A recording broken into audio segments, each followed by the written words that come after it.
हर हर महादेव, ओम नमः शिवाय। दोस्तों, भक्तों, हर माह आने वाला प्रदोष व्रत भगवान शिव की कृपा पाने का सबसे बड़ा दिन होता है। शुक्रवार को पड़ने वाले व्रत को शुक्र प्रदोष व्रत कहते हैं। इस दिन किए जाने वाले प्रदोष व्रत से सुख, समृद्धि और सौभाग्य का वरदान मिलता है। प्रदोष व्रत की पूजा शाम के समय प्रदोष काल में की जाती है। ये प्रदोष सूर्यास्त से लगभग 1 घंटा पहले का समय होता है, जो प्रदोष काल कहलाता है।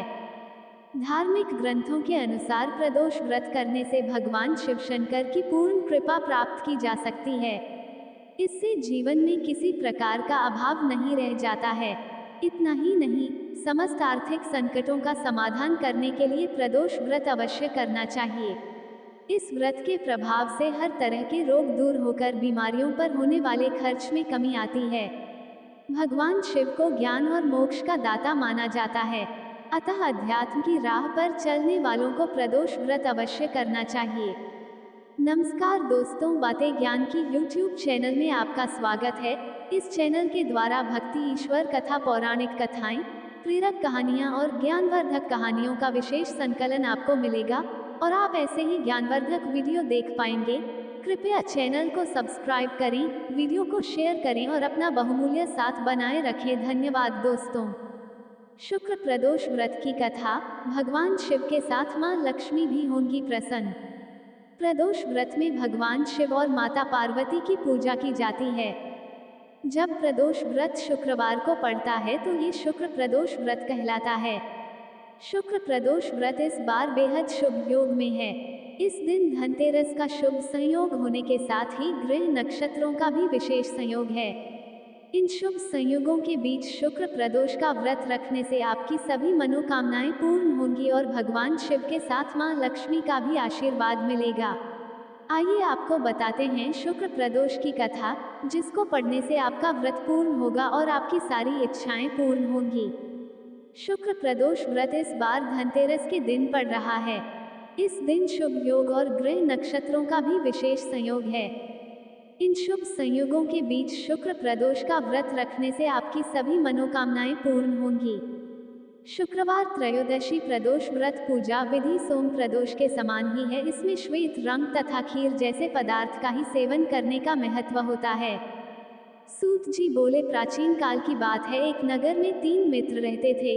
तीनों में ही घनिष्ठ मित्रता थी। उसमें एक राजा का बेटा, दूसरा ब्राह्मण पुत्र, तीसरा सेठ पुत्र था। राजकुमार व ब्राह्मण पुत्र का विवाह हो चुका था। सेठ पुत्र का विवाह के बाद गौना नहीं हुआ था।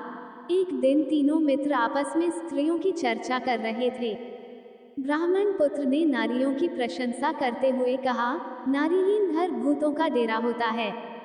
सेठ पुत्र ने यह वचन सुनकर अपनी पत्नी लाने का तुरंत निश्चय किया। सेठ पुत्र अपने घर गया और अपने माता पिता को अपना निश्चय बताया। उन्होंने बेटे से कहा कि शुक्र देवता डूबे हुए हैं। इन दिनों बहू बेटियों को उनके घर से विदा कराकर लाना शुभ नहीं, अतः शुक्रोदय की याद तुम अपनी पत्नी को विदा करा लाना। सेठ पुत्र अपनी जिद से टस से मस नहीं हुआ और अपनी ससुराल जा पहुंचा। सास ससुर को उसके इरादे का पता चला। उन्होंने उसको समझाने की कोशिश की, किंतु वह नहीं माना। अतः उन्हें विवश हो अपनी कन्या को विदा करना पड़ा। ससुराल से विदा होकर पति पत्नी नगर से बाहर निकले ही थे कि उनकी बैलगाड़ी का पहिया टूट गया और एक बैल की टांग टूट गई। पत्नी को भी काफी चोट आई। सेठ पुत्र ने आगे चलने का प्रयत्न जारी रखा, तभी डाकुओं से भेंट हो गई और वे धन धान्य लूट कर ले गए। सेठ का पुत्र पत्नी सहित रोता पीटता अपने घर पहुंचा। जाते ही उसे सांप ने डस लिया। उसके पिता ने वैद्यों को बुलाया। उन्होंने देखने के बाद घोषणा की कि आपका पुत्र 3 दिन में मर जाएगा। उसी समय इस घटना का पता ब्राह्मण पुत्र को लगा। उसने सेठ से कहा कि आप आने लड़के को पत्नी सहित बहू के घर वापस भेज दो। ये सारी बाधाएं इस कारण से आई हैं कि आपका पुत्र शुक्रास्त में पत्नी को विदा कर लाया है। यदि ये वहां पहुंच जाएगा तो बच जाएगा। सेठ को ब्राह्मण पुत्र की बात जंच गई और अपनी पुत्रवधू और पत्र को वापस लौटा दिया। वहां पहुंचते ही सेठ पुत्र की हालत ठीक होनी आरंभ हो गई। तत्पश्चात उन्होंने शेष जीवन उन्होंने साथ में सुखपूर्वक बिताया और मृत्यु के बाद स्वर्ग लोक को गए।